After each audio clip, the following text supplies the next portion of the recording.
Good morning, everybody, and welcome to this morning's webinar on 2 months in number 10, Understanding Labour's Digital Priorities. As you will all know, we had a general election on the 4th of July, which delivered the first new Labour government in 14 years, which is quite a change in the political landscape. So we're going to take this opportunity to talk you through what to expect from the Labour government, what we know about their views on policy so far, particularly policy that might affect digital advertising, and how we're going to engage with the new government and new parliament on your behalf. So I'm Christy, I'm Head of Policy and Regulatory Affairs at the IAB, and you'll be hearing from Beth Rogers, our Public Policy Manager, and Gareth Lyon, our Public Affairs Lead. They're going to talk for roughly 30 minutes, and then we'll allow 10 minutes at the end for questions. There is a Q&A button on your screen, so please do put questions in there as you go, and we'll answer them at the end. We should be wrapped up by 10:45. So I'll hand over now to Beth. Oh, sorry, to Gareth. Thank you, Christy. As Christy mentioned, my name is Gareth Lyon. I'm Public Affairs Lead at IAB, and I'm just going to be taking you through the extent of the change that we've seen with the election and over the last couple of months. So next slide, please. Next slide, please. Thank you. So as Christy mentioned, there's been, this is a Labour majority, quite a significant one that came into effect in July. So if you look at the bottom right-hand graphic on the screen, you can see that there's been a huge number of Conservatives lost their seats, quite significant gains for Labour and the Liberal Democrats in this election. But in fact, over and above that, we have seen a good number of MPs from all parties voluntarily standing down and being replaced, so that we actually have 335 people who are MPs for the first time, and an additional 15 people who are returning as members of Parliament after a period of absence.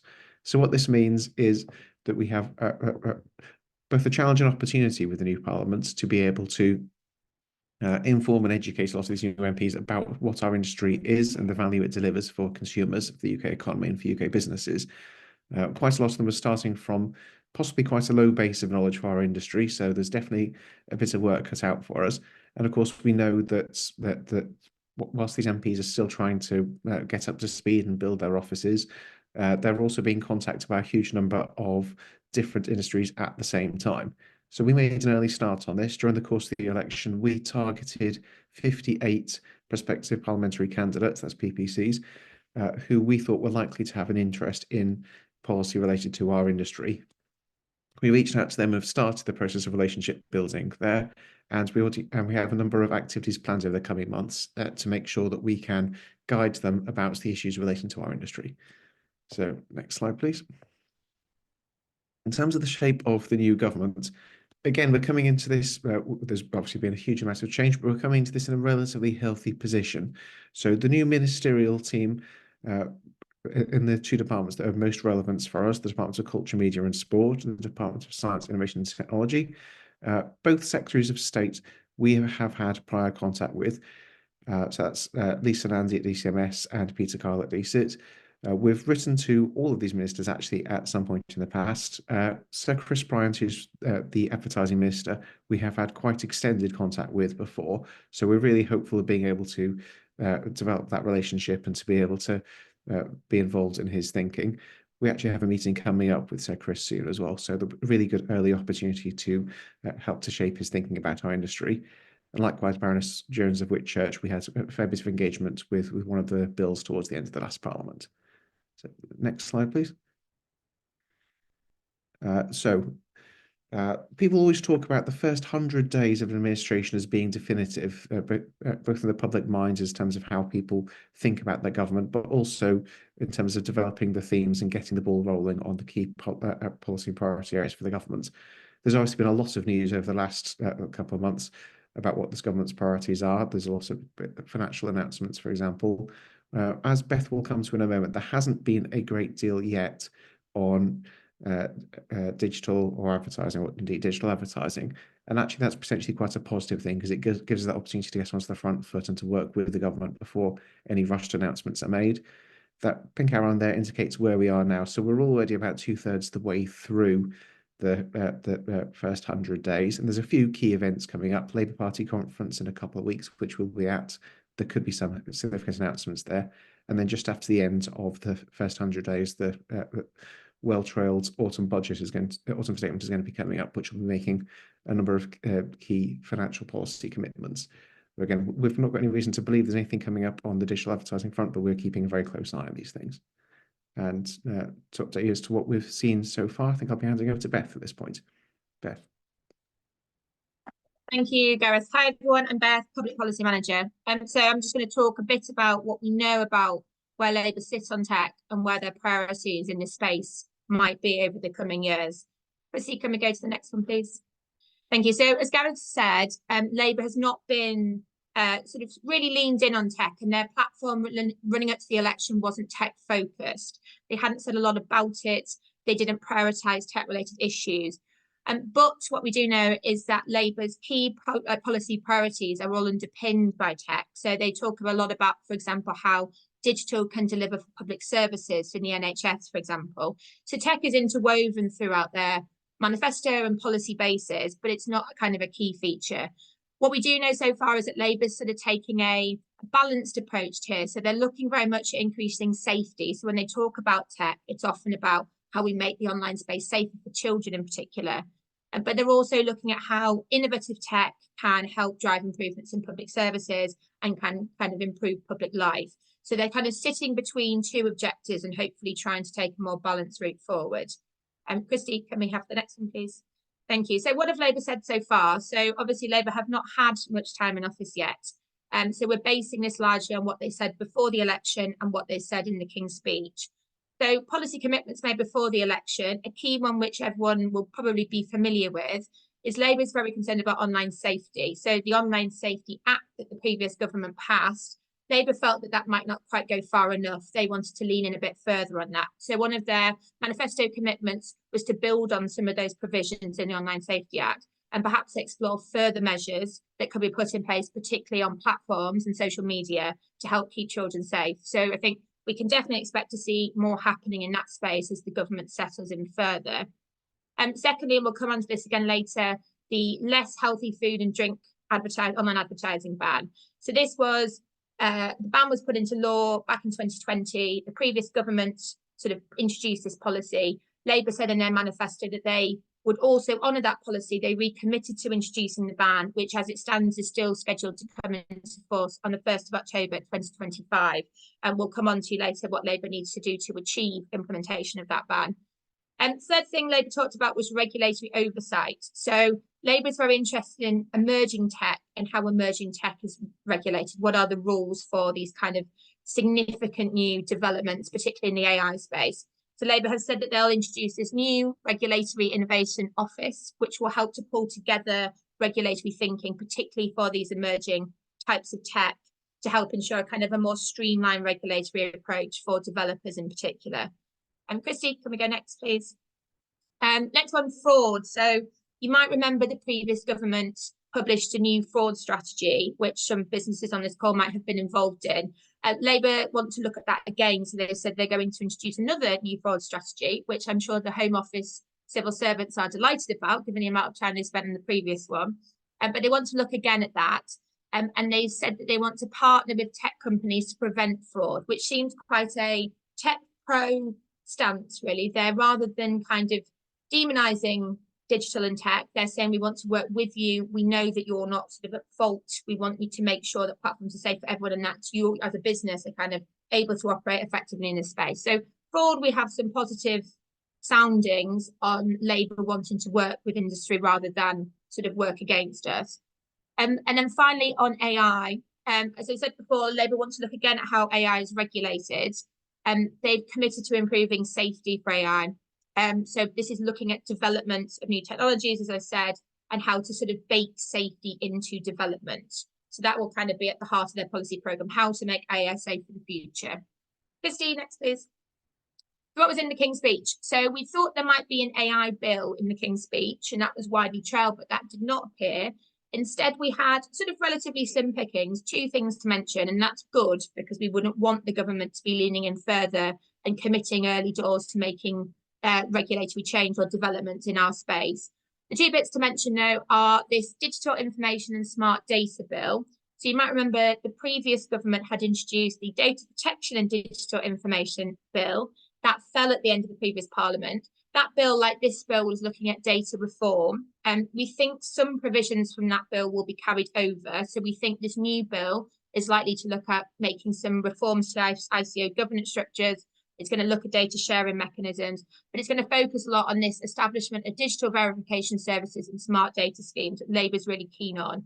And more info to come. We haven't seen a lot of detail on what the bill will be made up of. We'll need to see a draft when the draft bill comes forward.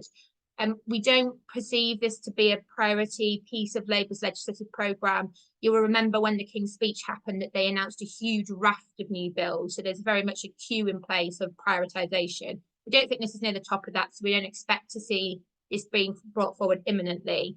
But we should know more sort of in the coming months about where government sits on that. Second thing to mention, as I said previously, Labour recommitted to this policy to ban less healthy food and drink online advertising. So where that is at the moment, the previous government had banned it, introduced primary legislation that sort of put in place the ban. But what's left outstanding is this secondary legislation that needs to be passed in order to complete the legislative process.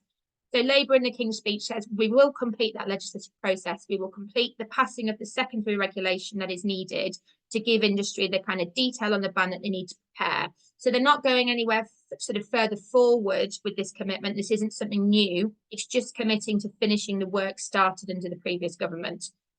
We'd hope to get more of a steer from Labour early doors on when they would introduce this, because obviously we know industry is very keen for that secondary legislation to be passed and for the process to complete. The latest on that is we had asked an MP to table a parliamentary question for us. These are questions that force government to respond on the record formally. And the question asked government to give a steer on timing for when this secondary legislation would be brought forward. And the latest, we had this response back from Minister Andrew Gwynn from Department of Health. And he's just recommitted to introducing the required legislation in a way that makes the ban able to come into force in October 2025. So, and hopefully he has not given a timeline, but he has given another commitment that we can rely on, that government won't forget this and they will act to make sure this legislation is in place as soon as possible. Christy, can we go to the next one? Thank you. So what does this all tell us so far? Sort of in some respects, thin gruel. There's not loads to go on, but there are a few takeaways I think that we can kind of glean from this. First one being, obviously, there's no significant advertising related focus. So there is the mention of the less healthy ad ban, but beyond that, digital advertising is not a priority for Labour, and that is good for us because, again, we would not want the government to be as kind of a first priority looking to disrupt things. We want to work with them on kind of any future policy development. And second one, Labour appears to be taking a more considered approach to regulatory reform. So the last government, you remember in the final days, it was sort of a rush to get out loads of final policy announcements ahead of the election to show that the previous government were really delivering and leaning in. That leads for complicated and confused policy development. This new government have said that they want to stop, take stock, have a breath, talk to industry and decide how to deliver policy that works more effectively. So hopefully we should see a kind of a more considered approach. And finally, the Labour seems to be more safety focused. And that's not to suggest the previous government weren't focused on safety. I think their buzzword was more about business and innovation. Labour are much more interested in making the internet a safe space, particularly when we're talking about children, who Labour are very concerned about and sort of shaping a lot of their thinking around needing to protect. Christy, can we go next, please? So what's happened so far? I mean, very little, because the government has not had much time to do anything to date, but there are a couple of things to mention. So first thing, on an advertising regulation. So you might recall that the previous government was carrying out this big, large-scale review of how online advertising is regulated. It's called the Online Advertising Programme. You've probably heard us or other colleagues speak about it before. We understand from civil servants that that programme in that form is no longer in place. It's no longer happening. That doesn't mean to say the government is not reviewing online advertising policy. It's just not taking the same format. So we need to wait now for new ministers. So that will be Chris Bryant, the new advertising minister that Gareth spoke about, for him to speak to officials, be briefed and give a view on how he wants officials in the department to take work on an advertising regulation forward. So we can expect to know more about that kind of as we go forward over the next few months. And as Gareth said, we are meeting with Chris Bryant shortly, and we will use that meeting to get a steer on what his priorities for online advertising are and where he wants to see this regulatory review go. And in this interim, while we know that work has sort of paused on the review, we've taken this opportunity to approach government, remind them that there's no need to rush here. Policy making should be evidence-based. We need to kind of work together, look where the problems are, and design targeted solutions to fix them, not kind of panic and to do some sort of knee-jerk policy change. We want to make that clear to government. We're here to support them and work with them, but we need to do that in a kind of a partnership way between industry and government. We are also, you might remember, as part of the online advertising programme, the government set up an offshoot, the Online Advertising Task Force. The IAB sits on that, and that task force is delivering against an action plan which has various commitments linked to things like raising standards and improving the evidence base for policy making. That task force is still in operation. We are still taking part in that, and we are leading a working strand about the IAB gold standard, about how we can drive increased uptake of that certification. That work will continue, again, until we get a steer from a new minister who will look at the task force and the previous online advertising programme and determine what's the most effective use of officials' time, what government priorities are in this space. And we will know more, again, in the coming months about whether the task force will continue and in what form, although we expect for the moment work to continue as it has been doing for the last 9 months or so. And finally, less healthy advertising ban. As I've said, we continue to lobby government to make sure that legislation, the secondary legislation, comes forward as a priority. We kind of hope that might come forward as early as sort of the middle of October, but again, that will be dependent on government timelines.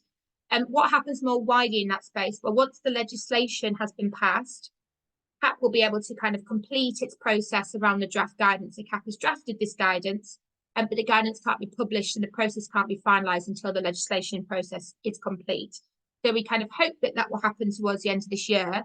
I know that members are interested to understand what's in the guidance and what it means for them. So as soon as this guidance has been published, we will host a session for you and hopefully get someone from CAP along to that session just to talk through what's in the guidance, what are the key takeaways and what will happen next. So more to come on that hopefully in the coming months of this year. Christy? Super. And then just one final point to note. So this is not advertising related, but as I said, Labour's very interested in AI and how to make sure AI is developed safely. So in the first few days of their government, the first few days after being appointment, the government did quite a few things in the AI space. So first of all, it launched this AI Opportunities Action Plan. So through that plan, they appointed Max Clifford, who is a tech entrepreneur, to have a look at various things and come up with some recommendations for government around how AI could be made safer, how AI could support public services and national growth.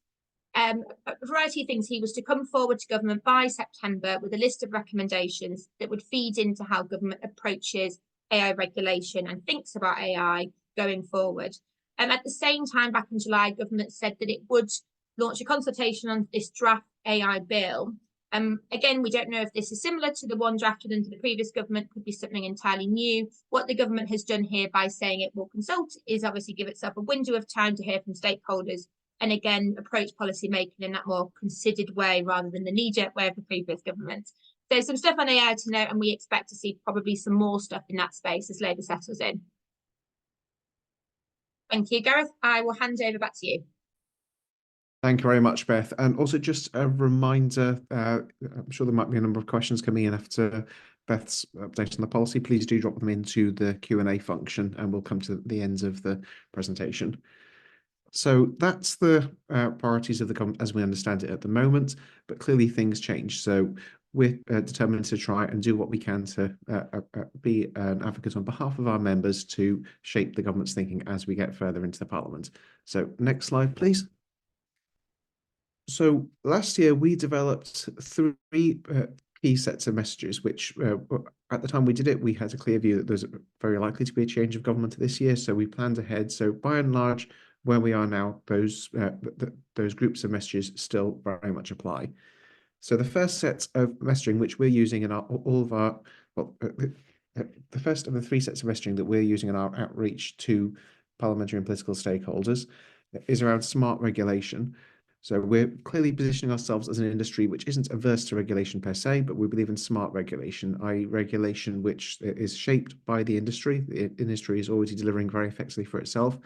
And indeed, if there is going to be future government regulation, that should be shaped very much in partnership with input from the industry. And we believe that there's a lot of evidence which demonstrates that this has been a far more effective approach than the top-down approach, which can often be favoured by politicians. Secondly, digital advertising as an engine of growth for UK SMEs. So small and medium-sized enterprises, which are very much the heart of the UK economy, but also politically really of interest at the moment across the entire political spectrum. Around everywhere, new MPs are going to have a very strong interest in. They'll all be in touch with SMEs in their own constituency, keen to be a champion of them, and they're all really interested to hear about the value that our industry can deliver to them.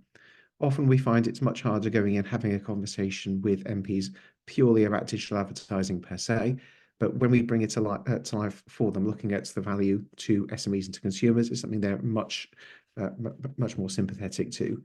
I should say on this that if you do any work with SMEs, we are working on a project later in the year which will give members an opportunity to get some really positive profile for the work that they're doing. So please do get in touch with us separately, and we'd love to have a conversation about how we can profile that work that you're doing with those SME clients.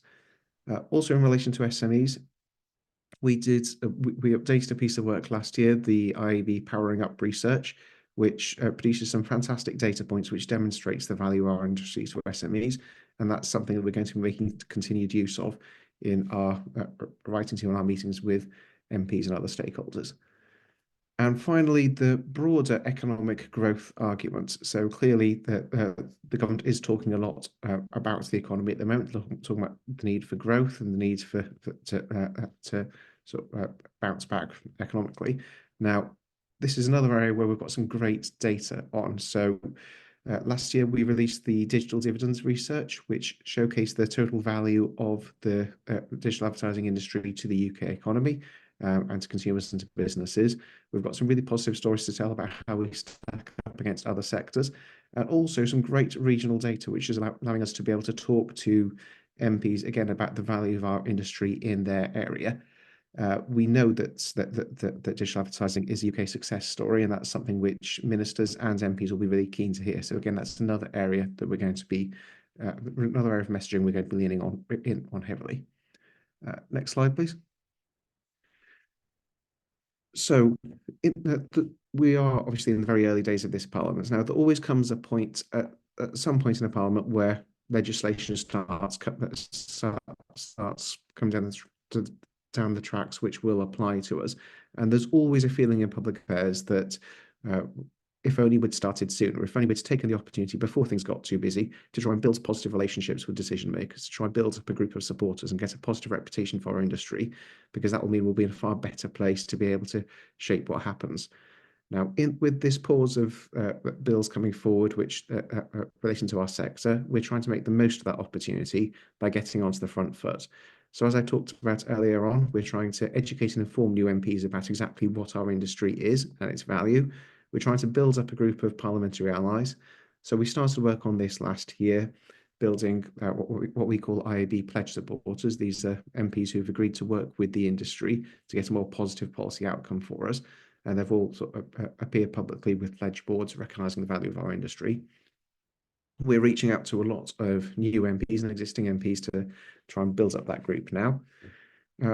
Raising awareness of ourselves as an authoritative voice for the industry, but also raising awareness of what our industry is altogether. And then looking at opportunities to work with those people who are influential in terms of the policy thinking of the current government. So those think tanks and those policy influencers, they rely on very heavily. And we're making some very positive connections with them early on. Of course, all of this is in addition to the ongoing work that we're always doing with ministers and civil servants and their wider teams to make sure that ongoing regulation similar to the OAP that Beth referred to earlier, that we're helping to shape and inform that and meeting them very frequently. But we're also monitoring very closely any papers which are put out by the government department, speeches which are being made by ministers, and any early indications of what priorities might be coming down the track. Similarly, there's lots of new MPs now, very energetically putting questions forward and speaking in parliamentary debates. We're keeping an eagle eye on those to see if there are the potential themes emerging and people that we might need to speak to early on, because they might be hearing not quite the full picture. Next slide, please. In terms of doing this, we are continuing with a number of tactics that we've developed over recent years, but also bringing in some new ones. So I talked about the group of IAB pledge supporters, and we've already had a bit of success adding to that since the election. The digital dividends and powering up research that will allow us to be able to speak to such a broad range of policy issues which are of interest to MPs. We're determined to make the most use of that, writing to them and giving them the opportunity to get more information and to hear first-hand account from the industry. We are working on a new IAB parliamentary update email. So this is similar to a newsletter. We've got a pilot planned over the next couple of months, which is going to be an opportunity to just get a few clear messages landed with key MPs. And if there's a positive response to that, that's something we'd be looking to make a more permanent fixture in the coming years, just using it as a regular touch in with them, and also an opportunity for them to recognise IAB and our members more. We ran a series of very successful regional roundtables, what we called our roadshow series last year. We ran them in cities across the UK, so Newcastle, Leeds, Stoke and Cardiff. MPs there got really interested in hearing the value of our industry to journalism, but also to SMEs and to the wider and to wider public policy goals. That's something that we're building on. We've got a final event planned towards the end of the year in Manchester, which will be an opportunity to pull together all of those findings and to try and show show all that work that's been going on, and again try and influence the thinking of a number of key ministers and stakeholders. And then we've been making early contact with ministers as they've been appointed, and also the chairs of parliamentary select committees. So these are the groups within Parliament that play a key role in scrutinising legislation, scrutinising government operations, and helping to shape their thinking on policy areas. So one of the key committees for us is the House of Lords Digital and Communications Committee. One of the parliamentarians that we've been working with the most over the last few years, Baroness Stowell, has stayed on as chair of that, which is fantastic news for us. We know that Caroline Denidge, who is MP for Gosport, who's recently signed as an IAB pledge supporter, has just taken over as chair of the Culture, Media and Sports Select Committee in the Commons, so another key stakeholder. And we're hopeful that one of the MPs that we worked with a lot over the last year, Chianura, the MPs for Central Newcastle, has a good chance of being the chair of the Science, Innovation and Technology Select Committee. So we're really well positioned with them, and we're going to be looking to shape their work over the coming months and years. Next slide, please. And I think that is it. So I think we're now ready to move on to Q&A, aren't we, Beth, Christy? Yes, thanks, Beth. If anyone has a question, please do pop it in the Q&A. Just perhaps in case, oh, sorry. That's just a bit of sound back, sorry. Just perhaps if people are thinking of questions, Gareth, I might ask you a question, if that's okay. Go on then. So as someone who regularly engages with parliamentarians, who is engaged a lot with Chris Bright, the advertising minister, and with conference coming up, how do you feel Labour sit on working with business? How positive do you feel about this government from a digital policy perspective? So this is an area there had been concerns about over previous years, but it was something that over the last couple of years, first in opposition and I think continuing still in government, the Labour Party has been very keen to demonstrate that it can be very pro-business, that it's keen to develop more partnerships and to give certainty. One of the key buzzwords going into the election and since then has been around certainty, making it clear that business sectors have nothing to fear from the new government, that they'll always understand the regulation that's coming well ahead of time and be able to have some input into it. So that is very positive for us. Also, as I mentioned, small and medium-sized enterprises across the political spectrum are extremely popular. All MPs love a local business, and that's an area that we're looking to really plug into a lot. Gareth, maybe I could ask a question as well, if you don't mind. You talked at the start about the kind of composition of the new parliament and the size of Labour's majority. What does that mean for, I guess, policy and policy implementation? So it's a double-edged sword on that point, because it does give governments obviously very significant opportunity to be able to move at pace and to get the legislation through that it wants largely unamended. So even if you get a very significant backbench rebellion on a particular issue, they should still have the numbers to be able to get anything over the line. So if you think back to sort of the last time we had a government with a very small majority, back to sort of 2017, there can be a huge amount of uncertainty about will they be able to do what they want. That's absolutely not going to be an issue, you wouldn't think, at least in the first few years of this government. On the other side, when a government gets a very large majority indeed, and we saw this to some extent with the last government and certainly with one of the earlier Blair governments, that a large majority kind of creates its own opposition. So a lot of MPs feel they've somehow got license to be able to champion issues which might actually be at odds with the wider government's policy priorities. So, for example, I was talking about how the government wants to create a sense of certainty and evidence-led policy, but that's not to say there won't be some backbenchers who would feel that they want to pursue a particular policy priority which is at odds with that, where they want to champion a cause, even if it's not something the government wants to get behind. And they will very quickly be able to make quite a lot of noise about it in Parliament. And the chances are that as we get further away from the election and more MPs get more confidence about doing about being this sort of community champion advocate kind of role, we might see some very interesting private members' bills and interventions and debates, which might be quite surprising. But again, I'll go back to the fact that although there could be some concerning noises made, the chances of actually changing the government's direction are actually quite low. Great, thank you. So final opportunity for any Q&A in the Q&A box on Zoom. Looks like Beth and Gareth, you have comprehensively covered everything that everybody would want to know. Perhaps just to mention that we are going to put an update, a more in-depth update on the Less Healthy Food online ad ban on our website in the next day or two. So if you're interested in that, please do have a look out for it. It'll go into more detail about what's happening and what to expect next. Otherwise, just to say, if you've got any questions in follow-up afterwards, please do drop us a line on policy@iabuk.com. Otherwise, thank you all very much for joining us this morning. I hope you found that useful and have a good rest of your day. Thank you.